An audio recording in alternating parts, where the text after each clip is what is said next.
নাহমাদুহু ওয়া নুসাল্লি আলা রাসূলিহিল কারীম আউযু বিল্লাহি মিনাশ শাইতানির রাজীম বিসমিল্লাহির রহমানির রহিম। সম্মানিত সভাপতি, মাননীয় প্রধান মেহমান, বিশেষ মেহমানবৃন্দ, সম্মানিত ভাইয়েরা, আসসালামু আলাইকুম ওয়া রাহমাতুল্লাহি ওয়া বারাকাতুহু। সমাজ উন্নয়নে মাহে রমজান একটি অত্যন্ত চমৎকার সাবজেক্ট। এই ধরনের একটি বিষয় নির্বাচনের জন্য আমি উদ্যোক্তাদেরকে, বিশেষ করে আমার বন্ধু, আমার ভাই, দীর্ঘদিনের বন্ধু জনাব ইসা শাহিদিকে ধন্যবাদ জানাই, উদ্যোক্তাদের সকলকে ধন্যবাদ জানাই। আমি যেখানে দাঁড়িয়েছি, বাইতুল শরফ ফাউন্ডেশন, এর সাথে আমার সম্পর্ক দীর্ঘদিনের। ইসলামী ব্যাংকের জন্ম হয়েছে 1983 সালে, আর বাইতুল শরফ ফাউন্ডেশন ইসলামী ব্যাংক প্রতিষ্ঠার জন্য কাজ শুরু করেছে 1979 সালে। এবং তারা চট্টগ্রামে একটি সেমিনার করেছিলেন ইসলামী ব্যাংকিংয়ের উপরে। সেই সেমিনারে প্রধান মেহমান ছিলেন জনাব খালেদ খান। দুইজন খালেদ ছিলেন বাংলাদেশ ব্যাংকের ডেপুটি গভর্নর, একজন হচ্ছেন খালেদ খান আর একজন হচ্ছেন এম খালেদ।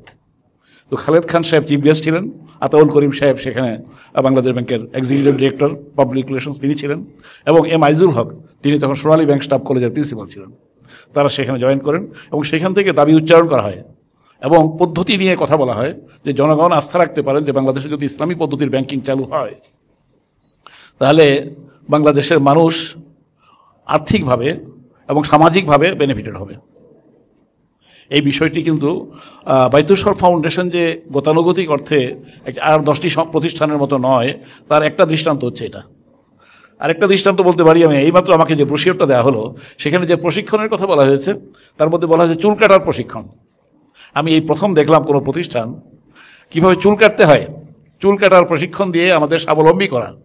এই যে একটা মুসলিম সমাজের কথা বলছেন, প্র্যাকটিক্যাল সমাজ যদি আমরা চিন্তা করি, সমাজকে স্বাবলম্বী সমাজ, 11টি দফায় আমাদের ডক্টর ইব্রাহিম আমাদের সামনে এই মাহে রমজান কিভাবে আমাদের সমাজ উন্নয়নের ভূমিকা পালন করতে পারে সেই ব্যাপারে একটা চমৎকার আলোচনা করেছেন। আমি প্রবন্ধটি এক নজর দেখে ফেলেছি। আর ইব্রাহিম সাহেব সম্পর্কে আমার ধারণা এই ধরনের যে আমি তার একজন গুণমুগ্ধ। সামনাসামনি বেশি প্রশংসা আমি করবো না, বয়স খুব বেশি না, কিন্তু এই বয়সে তিনি যা অর্জন, না আমি বলবো এই সময়ের মধ্যে তিনি যা কন্ট্রিবিউট করেছেন এই সোসাইটির জন্য, তার বয়সী আমি খুব কম মানুষকে এই ধরনের কন্ট্রিবিউশন করতে দেখি। তার এই সাইজের ভলিউমের 60-70খানা বইয়ের সাথে আমি পরিচিত, এবং এই প্রতিটি বই অতীতের এই ধারায় যে সমস্ত বই হয়েছে সেগুলোকে অতিক্রম করেছে। যেমন ধরুন, আমাদের বিশ্ববিদ্যালয়গুলোতে, আমাদের কলেজগুলোতে, আমাদের শিক্ষা প্রতিষ্ঠানগুলোতে ইসলামের ইতিহাসের নামে দীর্ঘদিন পর্যন্ত যে ইতিহাস পাঠ করানো হয়েছে সেটা হচ্ছে ওরিয়েন্টালিস্ট বা প্রাচ্যবাদীরা যেই ন্যারেটিভ তৈরি করেছে প্রফেট সম্পর্কে, কোরআন সম্পর্কে, ইসলাম সম্পর্কে, ইসলামের ইতিহাস সম্পর্কে। ওই বই পড়লে আসলে মুসলমান হিসাবে বিশ্ববিদ্যালয় থেকে বেরিয়ে আসা কঠিন। ইসলামিক হিস্ট্রি ডিপার্টমেন্টে যদি কেউ ভর্তি হয় এবং সেই ভর্তি হয়ে এই বইগুলো যদি পাঠ করে, তারপরে এই ইসলামকে তারা শান্তির জন্য, কল্যাণের জন্য ভাববে, বিবেচনা করবে, এটা সম্ভব না। এইভাবেই চিত্রিত হয়েছে ইসলাম, এভাবেই চিত্রিত হয়েছে ইসলামের ইতিহাস। অথচ ইসলামের ইতিহাস তার থেকে সম্পূর্ণ বিপরীত। আর সেই যে বিপরীত, যে আসল যে ন্যারেটিভ, বিপরীত মানে প্রকৃত ন্যারেটিভ, যেটা প্রকৃত যে বয়ান, সেই বয়ান তৈরি করাটা অনেক কষ্টকর কাজ। লেখার চাইতে পুনর্লিখন বেশি কষ্টকর। তো ডক্টর মোহাম্মদ ইব্রাহিম হচ্ছেন একজন পুনর্লেখক আমাদের ইসলামী ইতিহাসের বয়ানের। সেদিক থেকে আমি শুধু তার জন্য দোয়া করতে পারি। আমি বলছি যে তার কর্মক্ষমতা আল্লাহ তাআলা আরও বাড়িয়ে দিন, এবং তিনি যেন এই উম্মার জন্য, বিশেষ করে বাঙালি মুসলমানদের জন্য, বাঙালি মুসলমানদের একটা সমস্যা আছে। আমি বাহরাইনে 2006 সালে একটি অনুষ্ঠানে, এটা হলো গিয়ে বাংলাদেশ, সারা বিশ্বের সমস্ত ফকি যারা মানে ইসলামী শরিয়ার ভিত্তিতে ব্যাংকিং কীভাবে চলবে এটার জন্য একটা আন্তর্জাতিক সমিতি আছে। তো সেই সমিতির একটি বৈঠকে, অধিবেশনে আমি জয়েন করেছিলাম। 3 দিনের সেমিনার ছিল। সেখানে সারা দুনিয়ার ইসলামী ব্যাংকিং সম্পর্কে কথা বলা হলো, কিন্তু বাংলাদেশ সেখানে মানে প্রমিনেন্ট হিসেবে অনুপস্থিত। ভদ্রলোককে আমি চিনি, খুব নাম করা প্রফেসর ছিলেন মালয়েশিয়ার, এবং এরপরে তিনি ইরতির মালয়েশিয়ার ইসলামিক ডেভেলপমেন্ট ব্যাংকের তিনি একজন পরিচালক। তিনি বক্তৃতা শেষ করার আগে আমি হাত তুলে রাখছি। তো আমাকে প্রশ্ন করার সুযোগ দেওয়া হয়েছে। দেওয়ার পরে আমি বললাম যে খুব চমৎকার প্রবন্ধ এসছে এখানে, সারা দুনিয়ায় ইসলামী ব্যাংকিং সম্পর্কে কথা বলা হয়েছে।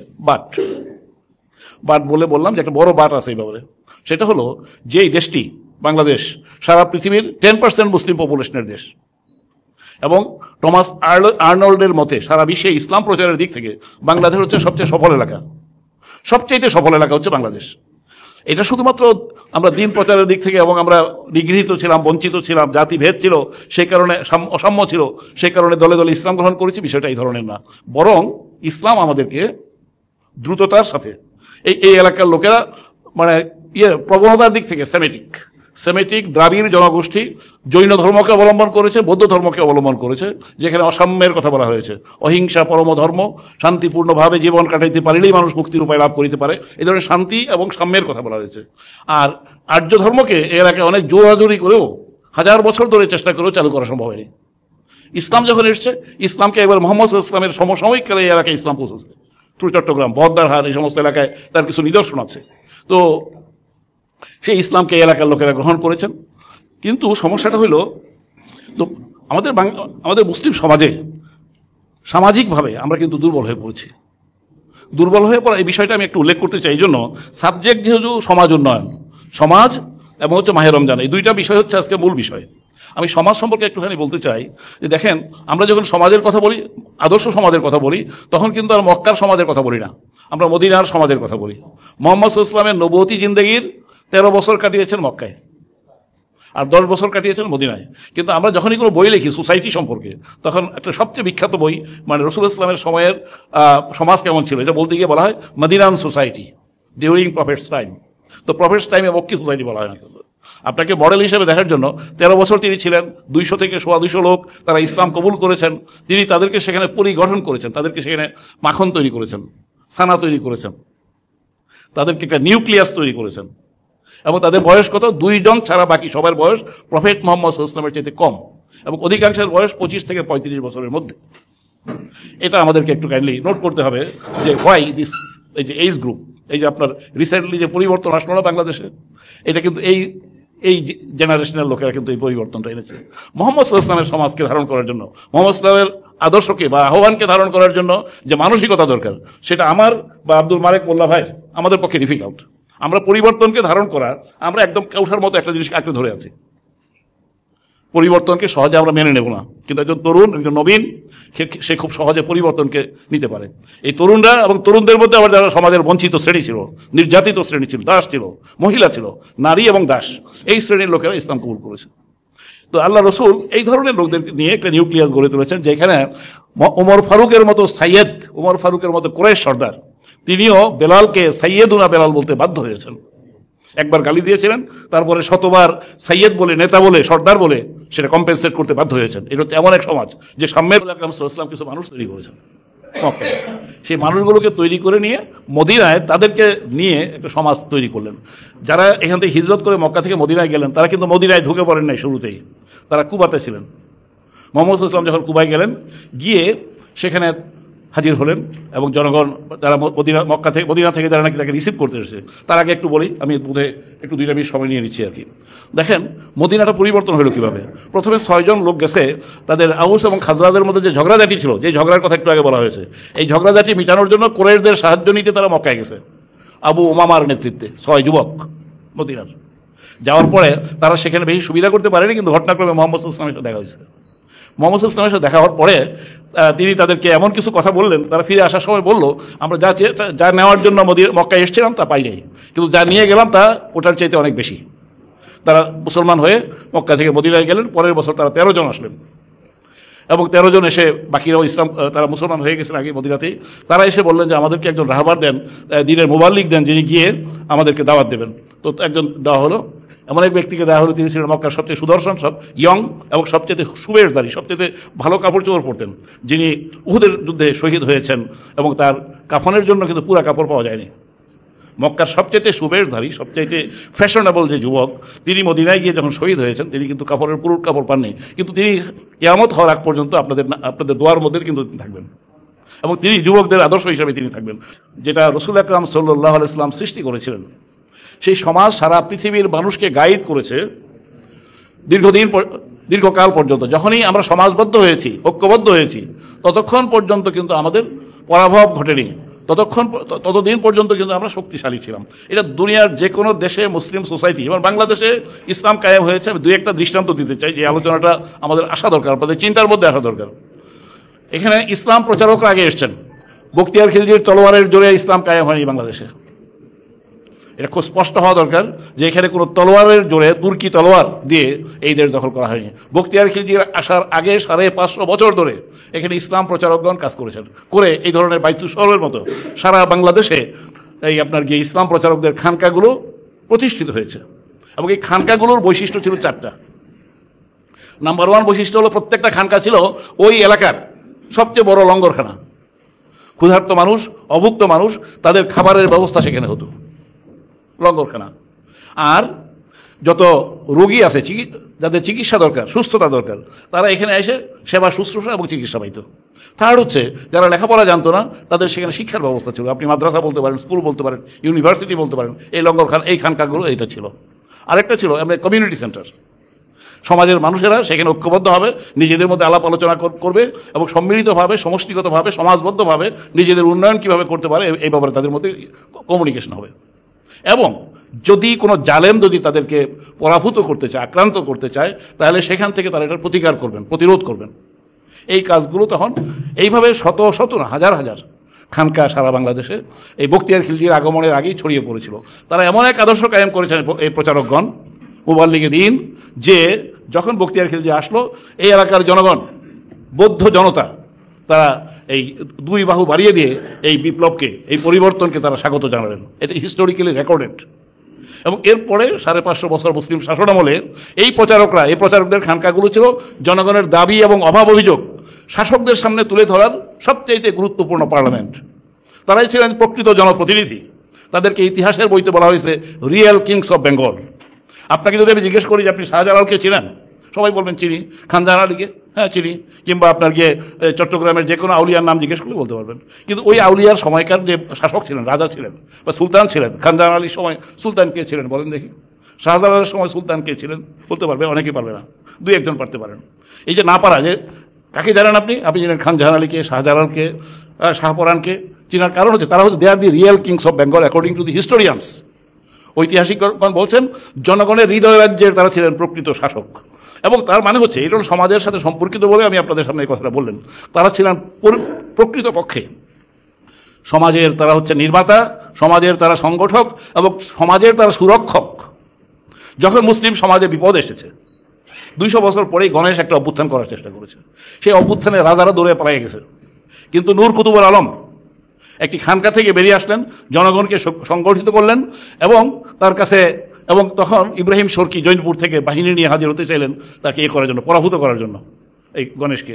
তার আগেই গণেশ এসে আত্মসমর্পণ করলো নূর কুতুবের কাছে, বললো যে আমি মুসলমান হয়ে যাই। বললো যে না, তোমার এটা অ্যাকসেপ্টেবল হবে না। তখন তার ছেলে যদু, জালালউদ্দিন মোহাম্মদ শাহ নাম নিয়ে তিনি ইসলাম কবুল করলেন এবং মুসলিম শাসনের কন্টিনিউটি অ্যানাদার মোর দেন 300 ইয়ার্স এটা করেছে। কারা করেছে এটা? এই রাজত্বটাকে রক্ষা করলো কে? খানকা। এই খানকার যে নূর কুতুবুল আলম, তার একটু ঘটনা বলি। তার বাবার নাম শায়েখ আলাউল হক। আলাউল হকের খানকাটা ছিল এই যে আপনার গিয়াসুদ্দিন আজম শাহের যে খানকা, তার যে লঙ্গরখানা, সেই লঙ্গরখানার চেয়ে যে বড় লঙ্গরখানা ছিল নূর কুতুবুল আলমের লঙ্গরখানা। এবং সেই লঙ্গরখানার একজন খাদেম ছিলেন নূর কুতুবুল আলম। নূর কুতুবুল আলমের কাজ ছিল হাসপাতালে রুগীদেরকে শুশ্রূষা করা। এক রুগী পায়খানায় যাবে, পায়খানা তো আমাদের এখন অ্যাটাচ বাথরুম না, এখনকার মতো দূরে, তো তিনি করে বাথরুম টয়লেটে নিয়ে যাচ্ছেন। নিতে নিতে তার হয়নি, তিনি তার জামা কাপড় নষ্ট করে দিয়েছেন। দূর থেকে তার বাবা দেখতেছেন আলাউল হক যে আমার ছেলের চেহারার মধ্যে কোনো পরিবর্তন হয় কিনা। দেখলেন যে ছেলের চেহারার মধ্যে কোনো বিরক্তি আসলে। তখন তিনি ছেলেকে একটা প্রমোশন দিলেন। প্রমোশনটা কি? এখন থেকে তুমি আমাদের লঙ্গরখানার যে লাকড়ি দরকার হয় সেই লাকড়ি সংগ্রহ করবা। সেখানে তিনি লাকড়ি সংগ্রহ করছেন। আগে দুস্থদের সেবা করতেন, এরপর লাকড়ি সংগ্রহ করতেন। এই নূর কুতুবুল আলম ছিলেন গিয়াসুদ্দিন আজম শাহ ক্লাসমেট, সহপাঠী। গিয়াসুদ্দিন আজম শাহ সুলতান হওয়ার পরে বলছিলেন যে আপনি আমার দরবারে জয়েন করেন একজন উমরা হিসেবে। গিয়াসুদ্দিন আজম শাহকে নূর কুতুবুল আলম বলেছিলেন যে আপনার দরবারে ওমরা হয়ে এই পাংখার বাতাস খাওয়ার চাইতে আমার আব্বার মধ্যে লঙ্গরখানায় কিংবা হসপিটালে কর্মী হিসাবে কাজ করা, খাদেম হিসাবে কাজ করা অনেক গুরুত্বপূর্ণ। এইভাবে আমাদের খানকাগুলো গড়ে উঠেছে, সমাজ গড়ে উঠেছে। এইভাবে গড়ে ওঠার কারণেই 4 জন সুলতানকে হত্যা করার পরে গণেশ রাজা হয়েছিল এবং এরপরে আর কেউ দাঁড়াইতে পারেনি শাসকদের মধ্য থেকে। কিন্তু একজন নূর কুতুবুল আলম, যার জন্ম হয়েছে লঙ্গরখানায়, যার জন্ম হয়েছে হসপিটালে, সেই নূর কুতুবুল আলম কিন্তু জনগণকে সাথে নিয়ে দাঁড়াতে পেরেছেন। জনগণ এবং শাসকের মধ্যে সম্পর্ক, এই সম্পর্কটা যদি ঠিক থাকতো তাহলে সিরাজউদ্দৌলার পলাশিতে পতন হইত না। এটার নাম সমাজ। হিন্দুস্তানে হিন্দু বলে কিন্তু কোনো ধর্ম নাই, এটা ইংরেজরা এসে এই নাম দিয়েছে। তাদের কি বিষ্ণুকে কেউ মানে শাক্ত ভক্ত বিভিন্ন ধরনের আছে, শৈব ভক্ত বিভিন্ন ধরনের হাজারটা, সেগুলোকে তারা হিন্দু নামে একত্রিত করেছে, শেষ করে দিচ্ছে। এখন কিন্তু তারা কিন্তু ওই হিন্দু আবরণে তারা একটা সমাজ প্রতিষ্ঠা করেছে। আজকে দেখেন কংগ্রেস বলেন আর বিজেপি বলেন, কারোর পক্ষে ওই সমাজের নির্দেশ, মনুসংহিতার যে সমাজ তারা প্রতিষ্ঠা করেছে, সেই সমাজের নির্দেশনার বাইরে গিয়ে কোনো কিছু করা সম্ভব না। আমাদের এখানেও আকবরের আগ পর্যন্ত আমাদের সমাজ ছিল মুসলমানদের, আকবরের সময় থেকে সেই সমাজ ক্ষতিগ্রস্ত হয়েছে। আবার আওরঙ্গজেব আলমগীর তিনি এই ফতোয়ায়ে আলমগীর রচনার মধ্য দিয়ে তিনি আবার মুসলিম সমাজের ভিত্তি গড়ে তোলার চেষ্টা করেছিলেন। আমরা আজকে আপনাদেরকে বলবো যে খালি একটা অনুষ্ঠানে হাজির হইলাম, কিছু কথা শুনলাম, ভালো কথা ইব্রাহিম সাহেবের মতো বক্তার কাছ থেকে, এটা যথেষ্ট হওয়া উচিত না। রোজার দিনে আমরা যেহেতু গুরুত্বটা বুঝতে পারছি সমাজের, আমরা আসেন কিভাবে সমাজবদ্ধ হয়ে সামাজিক প্রতিষ্ঠানগুলোকে শক্তিশালী করা যায় এবং সেই সমাজের আদর্শ কী হবে, মডেল কী হবে, কী কী কাজ সেখানে হবে। 11 দফা কর্মসূচি তো দিয়েছেন আমাদের ইব্রাহিম সাহেব, আরও দেখে সেই সমাজ বিন্যাসের জন্য ওদের যেমন মনুসংহিতার সমাজ আছে, আমাদের কোরআনের সমাজ, আমাদের সুন্নাহর সমাজ আমরা অবশ্যই আমরা জনগণ ঐক্যবদ্ধভাবে কায়েম করতে পারি। এটা যদি করতে পারি তাহলে ঈসা শাহিদি সাহেবরা যে এই ধরনের সমাজ উন্নয়নে মাহে রমজান করেছেন, মাহে রমজান এর থেকে কোনো বিচ্ছিন্ন কোনো ঘটনা নয়। মাহে রমজান সেটারই একটা প্রশিক্ষণ। আমি যেই সমাজের কথা বললাম, যে মদিনান সোসাইটির কথা বললাম, সেই মদিনান সোসাইটির মডেল যে ধরনের লোকদেরকে আপনার যেভাবে তৈরি করেছিল, সেই ধরনের মানুষ তৈরি করার জন্য যে ধরনের সমাজ দরকার, সমাজের অভিভাবকত্ব দরকার। আজকে এই অনুষ্ঠানের মধ্যে বেশ কিছু তরুণ আছে, ভালো লাগছে আমার কাছে, এবং তা আরও ভালো লাগতো যদি পার্সেন্টেজ যদি আরেকটু বেশি হইতো আমাদের তারুণ্যকে।